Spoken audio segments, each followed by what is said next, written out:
میرن آدما از اونا فقط خاطره هاشون به جا میمونه. همه ما دوست داریم زندگی کنیم و از زندگی لذت ببریم و هیچ وقت لذت دور همی رو از دست نمیدیم. ولی واقعا داریم لذت میبریم؟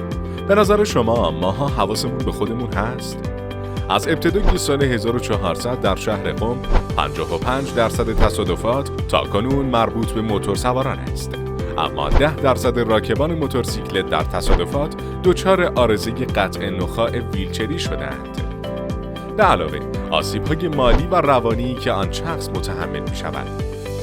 نکته اینجاست که 71% عامل فوت راکب موتورسیکلت بنابر نظریات پزشک قانونی ضربه به سر است که آنها را به کام مرگ می‌فرستند. به طور حتم اگر کلاه ایمنی استفاده شود چنین مشکلاتی ایجاد نخواهد شد.